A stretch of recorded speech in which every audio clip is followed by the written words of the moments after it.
Welcome, ladies and gentlemen and ladies. Welcome to another week, another episode of the Medicine Ball Podcast. You could have chose to be anywhere else in the world, and you chose to be with me. I appreciate it, and never take it lightly. Before we get into it, let that beat drop. Yes, welcome to Medicine Ball with your boy LS3 to be exact. And if you ain't in shape, at least your brain should be. Welcome to the Medicine Ball Podcast, where we focus on giving your brain a six-pack by exercising your mind. And I'm going to tell you exactly what that means. Exercising your mind is dedicated to the idea of actively thinking and dealing with all situations by first seeking to do anything other than what you are normally programmed and or comfortable in doing. Now, I already know most people aren't used to this way of thinking, but just like anything you want to get better at, it requires effort, training, practice, and hard work. Now, if you're not someone who actively looks for alternatives as opposed to reacting in ways that require little to no effort, because let's be honest, that's easier, this will first require that you begin to look at things from an unbiased point of view, which in itself will increase your curiosity in life. Now, exercising your mind won't give you all the answers. You will, however, begin to live life with more peace, love, empathy, and understanding while equipping yourself with tips, tricks, and tools to help you deal with this thing called life and all of its adversities. Now, you already know I'm no psychologist, I'm no psychiatrist, but I have been diagnosed with bipolar disorder, level 1 for 16 years, and I got to a point in my life where I was looking at the person I was becoming versus the person I wanted to be. And that required me to look at many things, but mainly my mental health in a responsible way. So whether you're diagnosed or not, or whether you related to or know someone who's diagnosed, or one of the million people who I'm sure can deal with some hacks, some tips, some tricks to deal with this thing called life and all of its adversities, this is your family. Maybe you just want an alternate point of view. This is the place. Welcome, ladies and gentlemen. Season 2, Episode 8, Golf. No, literally golf, like golfing. G.O.L.F, golf. Why is it called that? If you've been following my podcast, you gotta know I got something cooked up. Some kind of story, you know what I mean? I feel like my first podcast was based off of it was called The Offensive Line, but it was just catchy. It was based off of my experience as being an offensive lineman and relating it to my diagnosis or being, diagnosed with a mental health illness and dealing with it. And I felt like I was kind of straying away from it. But as I grow, as y'all grow with me, as I do more research and learn how to, kind of tune in and be unique and whatnot, I was like, let me get back to it. So golf.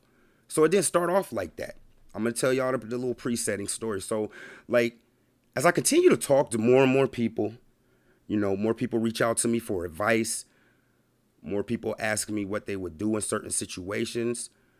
Or a lot of people will not necessarily directly ask you, but in a side way, ask you, be like, I'm not coming to you for advice, but, just say you happen to know somebody in this particular situation. I'd like to, kind of know how you feel about it, but I'm not asking you for advice.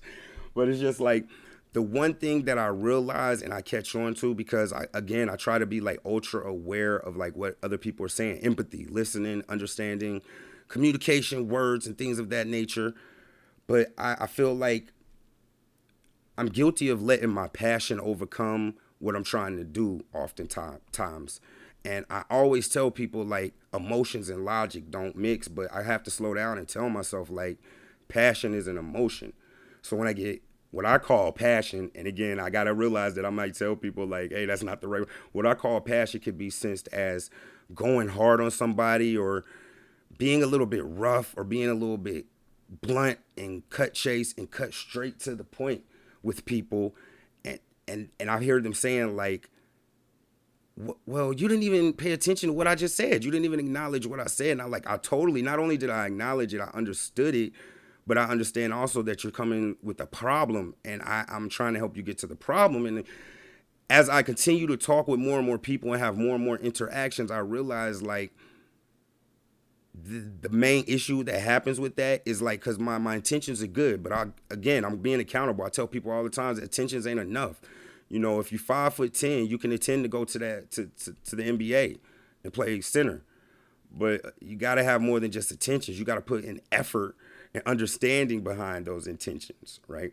So it's me being intended to want to help people, and what could be seen honestly, and I can see it as being rough or too harsh or not listening and addressing things from the other point of view. It's just me in a hurry to get people to see something that I may be able to see. And we talked about this on previous podcasts.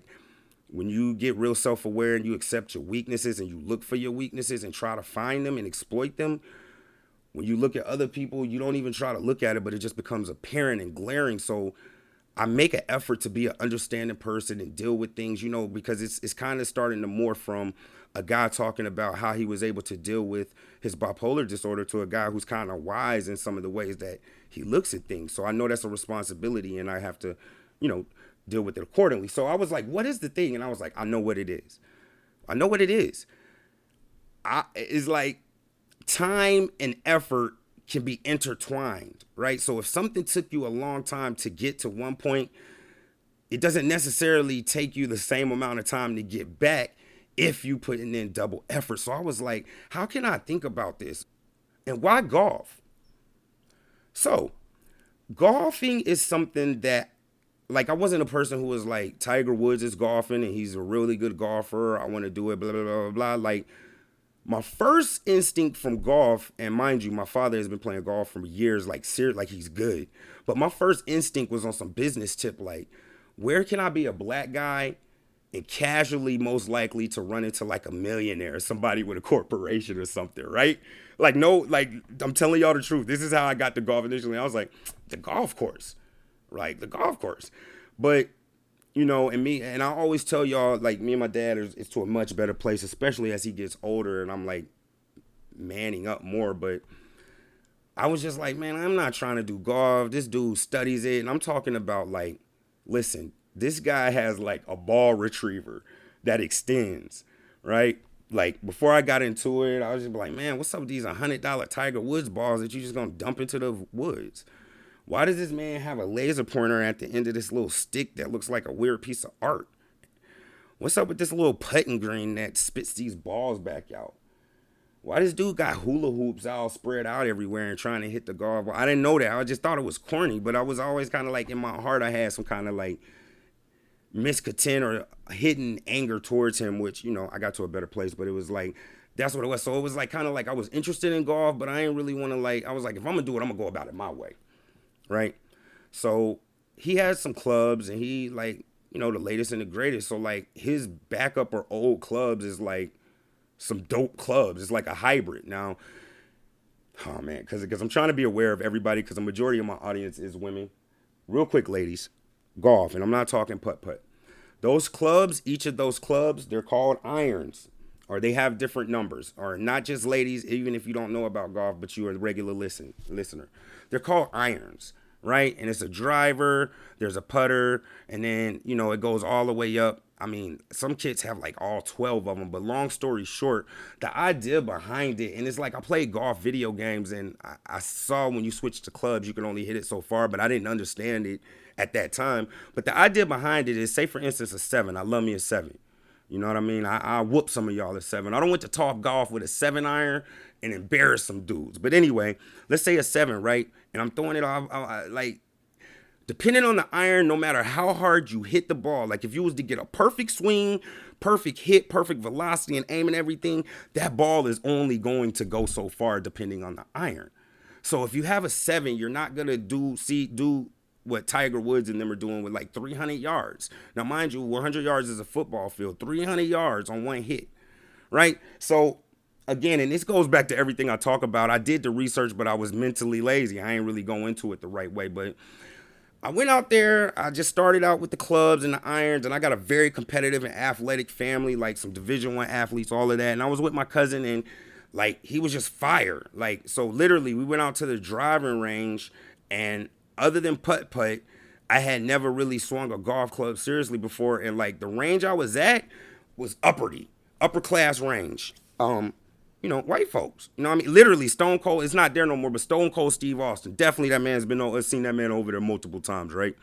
So, go to the driving range, right? And I want to be clear, the driving range has the one I had little stalls and like an upper deck. And then some areas weren't stalls. They were just more like open. They weren't covered. And you just practice hitting the ball as far as you can into where you want to. Because the game is more than just putt-putt. I'll be trying to tell people that. Like, they say, drive for show. Drive, that's your driver, the biggest club, to hit it off the tee. That's what you see on TV with Tigers. But putt for dough. That's the boring part, that if you don't know anything about golf, you're not watching. When it's all quiet and they getting mad and breaking their clubs because they missed those little 5-6 foot putts, that's because those are like $500,000 putts sometimes, $1 million putts sometimes if you're a pro, literally. So we at the driving range, and like I said, it's uppity, and it's like so many neat golf things that I'm not gonna get into and funny things that happen, but like, even though we were two black dudes and you would think we were out of place, like in that environment, if you can at least hit the ball or look presentable, or like you know something about it, they'll talk to you. So like practice swings, right? Me and my cousin was calling it a whiff, because that's the sound it makes when you swing hard as heck. It goes, because you had intentions on hitting the ball, so you put all your force into it, and because you might not understand how alignment and your follow through works at that time, it's just like, so the white guys would just be quick to be like, it's pretty hard for a practice swing, wasn't it? They just get on you. It was embarrassing. Then they had these little rails, and if you slice the golf ball, if you've heard somebody say slice, that means the club face. So the driver, the flat part, the face, the fat part, you want to hit the ball in the center to get the maximum control or distance or whatever. It's when you turn in through your swing and you turn your club face before you hit the ball. And so it would go directly like to the left or the right instead of straight. And they had these little like, and it's like, I didn't put it together at the time, but obviously they knew, these little gates. And it was only like knee high on the side of these little stalls where you would practice. And if you had a bad slice, it would just be like hit off of the rail and it'd be like, boom! And now everybody looking at you. So all of that to say, the pressure's on. And I was doing everything so wrong and so uptight that my hands started swelling up.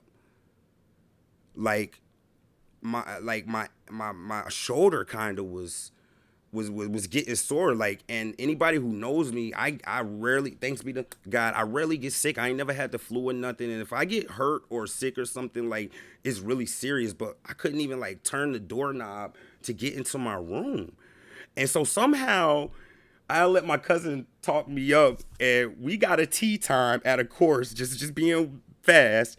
I think it was either Stone Mountain Golf Course or Southland Golf Course or Mystery Valley, one of those. But we had like paid and set up a tee time with the carts, all of that. We was gonna get fresh and get the polo tees and all of that.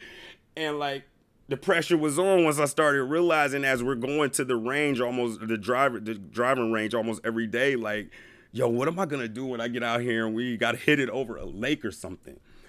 So at that point, man, I had spent so much time at the driving range, and it maybe wasn't a lot of time, but it was like, if you want to count like balls, because that's how you order them. You order them by the bucket of golf balls. So I had probably hit at that point no less than like 1,000 golf balls.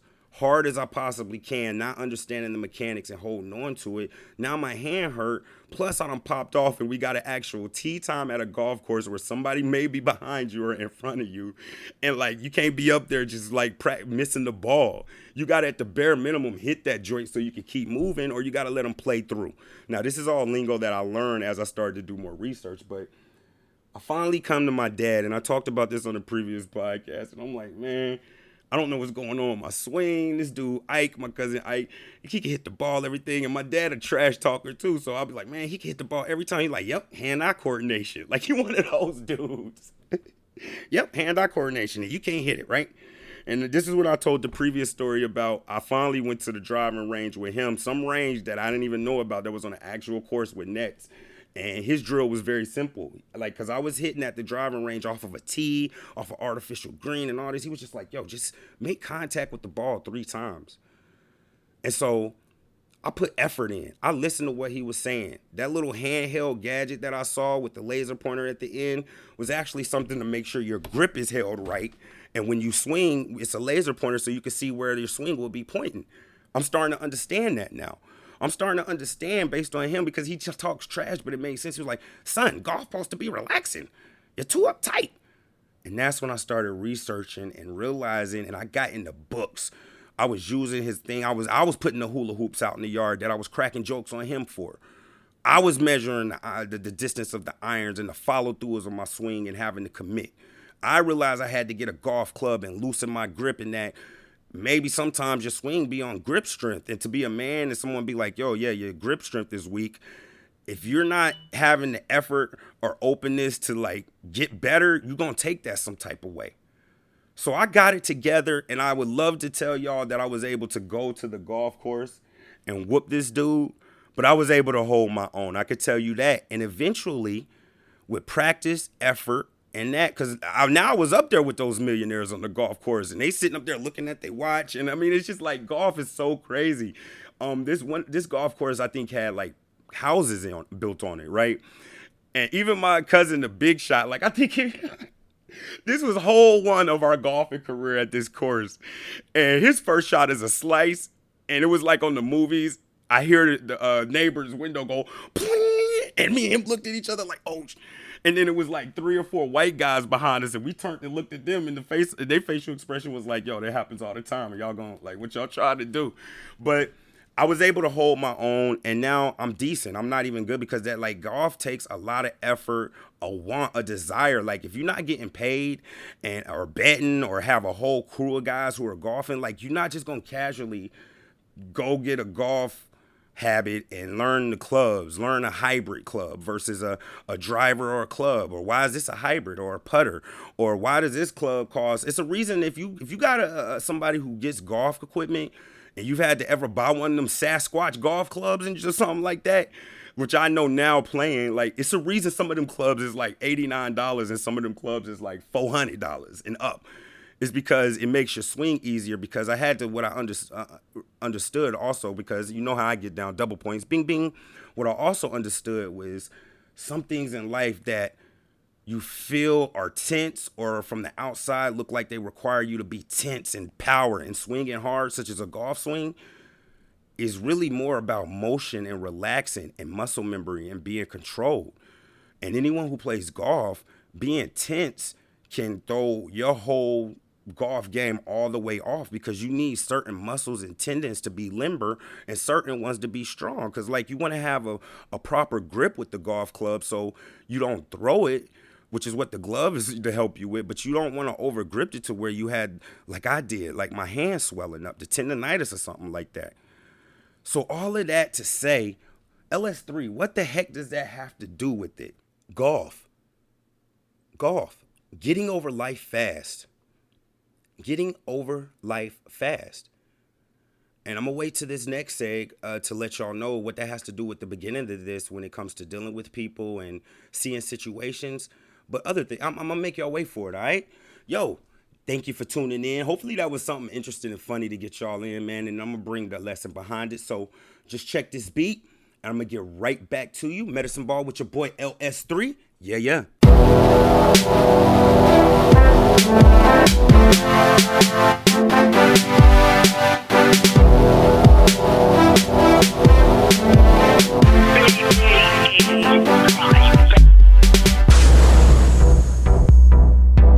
Welcome back, ladies and gentlemen, to Medicine Ball, Season 2, Episode 8, Golf.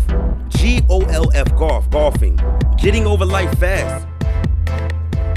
Hey, I know I picked that beat a lot, but like the title of that beat is Champion. Like when I be making my beats, well, I still do from time to time, but I was doing like the way that it made me feel, and it's like a champion beat. And I just wanted to clarify, just as proof, no proof needed, but like at the beginning of that, what that guy says in the background is known as your beat tag. He says, BBN, you bloody something else, which I'm glad the beat drops to cover it up, because, I want to be mindful of my audience. But BBN is my company that I own. BBN Boss by Nature, LLC. You can go look that up in the state of Georgia, and Lorenzo Scott is the owner on that. So, big up to that champion. But back to it, golf, man. Season 2, Episode 8. So, when it comes to just, like, my diagnosis, because I was talking about dealing with people, and it's not that I'm saying anything mean, but it's like, I'm like, okay, yeah, they make you feel like this. Now what are you going to do about it? Like someone might come to me and be like, well, my mother just makes me feel so disappointed. And like me, in the way that I think, I'm thinking like, yo, you better treat whatever it is. And side note, let me throw that out here too, along when it comes to dealing with people, just to stack on top of that, double points. Ding, ding. So when it comes to dealing with people, and I look on the outside and I see in that situation, I always use the exact same formula. So I guess this ties in still. I use the exact same formula, Because what most often it is when somebody's hurt by somebody, you want something from that person, but that's not the thing. The thing that is that you want something from a person that isn't capable of giving you that exact thing that you need. My mother hurt my feelings. Oh, so you want your mother to apologize? No, I want her to apologize about the things she did to me when I was a kid 30, 40 years ago. And I use the same principle to lawsuit. I'm like, listen, man, this is a lawsuit. If you want to put it into business terms, when it's that situation, it's a lawsuit. You asking for $10 million. This person literally only has $2 million. So are you going to take $2 million or are you going to demand that 10 and then not get nothing? And the metaphor is the $10 million is you want your mother to apologize about something she might not even be mentally able to remember, but maybe you might just need your mother to be more understanding. That's $2 million. You feel me? I use the same principle. And I also use that principle with myself when it comes to dealing with people. Like, yo, you want 10 million from this person, they only got 2. And I'm a businessman. I'm gonna take the 2. And a lot of times when dealing with people and, you know, we have these accountability conversations, like it rubs them the wrong way because it's like they don't want me to be disappointed in them. Because I'll get to the point where if I've told them that story, they can see where I've decided that, yo, I'm just gonna get 2 million out the deal. I'm gonna settle for that because you can't. That's all you're capable of, and it makes them feel some type of way. So that's the first thing. But I be telling people like, yo, that's accountability. That is accountability, right? But when it comes to looking at people, so I just stacked on a little double point on like how it comes when it deals with relations and situations, what I do. But when it comes to me dealing with people, I used the golf analogy and my hurting on my wrist and how serious it was and how much information needed to be taken in just to get to a point to not embarrass myself on the golf course, because that's what I don't realize sometimes when I go to help people who ask me for my help. And that's what I need to ask up front. Like, okay, what's your turnaround time? I was able to look decent on the golf course with such a complicated situation and circumstances in a small amount of time. Remember I said time can be relative to effort, because I put in so much effort in the little bit of time that I had that it was able to, you know, give a decent result in that short amount of time. But when it comes to dealing, so I'm gonna switch it over to my diagnosis. When I decided that I wasn't necessarily gonna like just take a pill and that like I was gonna be accountable and I was looking at the person I was becoming at this point, like I'm 35. I'm thinking like a lot of these habits I built over these 30 something odd years, because this was like 2 years ago when I like started trying to get it together, have been built over like literally 33 years. Just based on distance and time and logic, like it will take me 33 years to get to a clean slate and be able to build towards the person I want to be. But no, it doesn't. It doesn't. I don't have 33 years. So then I was able to convert that with my diagnosis of racing thoughts, you know, depression. I had to take advantage of the times when I was up and like do my research, like meditate, pray to God, build my relationship with God, learn how to communicate more efficiently, learn not to be mad, speak on it. Like, and I did it really, really quick. So when a lot of times when I deal with people, and this is more so for personal relationships, because I always say this on a podcast, but really in my personal relationships, if you listening to this, you gotta know where you are. If your mom is getting on your nerves and I'm on you, I'm not going to use that one because, you know, a lot of times it'd be the thing that happens when it comes to parents specifically is by the time we're old enough, they're old too. So now not only do you want this person to help you heal from something from your childhood, they don't have as much time. So time be of the essence with that. Like, yo, you don't want something to happen to your parents and you got a problem with them and they freaking 70 something and you 30 or 40 something, like, and you not slowing down on standing firm, or you just got to demand that your parent does this in a specific way in order for you to get to a better place when you may have a better understanding of it. So really, yeah, I want to use that situation because I run across that often. And it's like, ultimately what I'm saying is, what changes do you want to make in your life? That's what you need to start on. If you understand that you want to have changes, How soon are you trying to make them? What kind of changes are there? Is it just an argument, or somebody's your wife or your husband don't make up the bed every day? Or is this something like this person did something traumatic that scarred me for life? We have to be accountable, and we have to realize, and even when I talk about mental laziness, that, and I use myself as an example because I want to be open and just like show you guys that I'm open to applying the stuff that I'm talking about. So I get it and I'm working on that, but it's like we do have to understand that if we want the results sometimes that we want when we want them, you can't scapegoat it. Getting over life fast. And I'm able to stuff, that people would normally be hung up on for days, weeks, months at a time, even years, even for their lifetime. Not all, but most situations, I don't allow it to hang up on me on that because I don't have time. It's either something that I'm going to address as soon as possible if I want it bad enough. Otherwise, I got to realize it's just an inconvenience. So we need to decide when it comes to dealing with situations or facing life's adversities or a goal that you set or something that you want to do that may seem unattainable. How fast do you want it, and how much do you want it? Time is related to effort in that sense. And the more that we can do this, and again, I'm not talking about a specific situation, but this is more so letting you guys know what I do and why I was able to do it based on what some might consider a crazy circumstance, being diagnosed bipolar, not taking a medicine, and no longer seeing a therapist, which we can always get more into and whatnot. But it's like I had to take advantage of those times when I wasn't depressed. When those times when my thoughts wasn't racing and I could get away from that, I had to take advantage of those times and like, okay, how can I meditate? Or, I don't want my thoughts to race as much. I don't want to get angry as much. It takes some meditation. Meditation's whack, but I'm for it because I want this bad enough. So keep that in mind.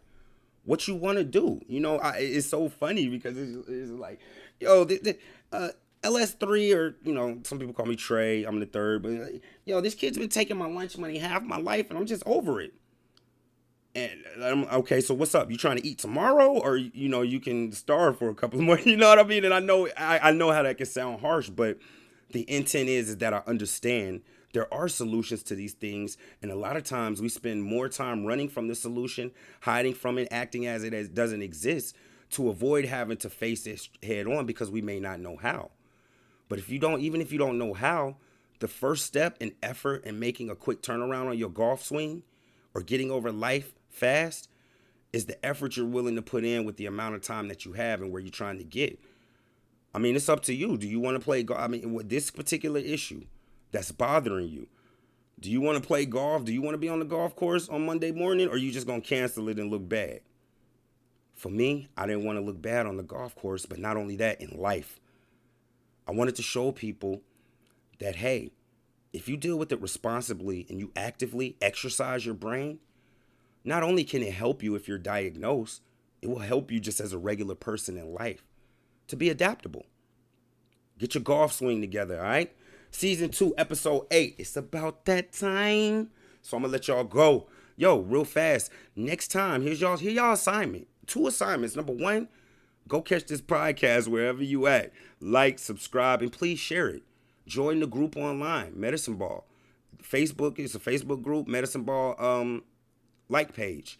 Also, if you don't want to go search for all that, you can go to medicineball.ls3.com and everything is there. Medicine Ball, LS and the number 3. Don't spell out 3. Medicine Ball, LS, the number 3.com. All the links is there. Watch my webpage grow. That's the first thing. Call to action. Number 2.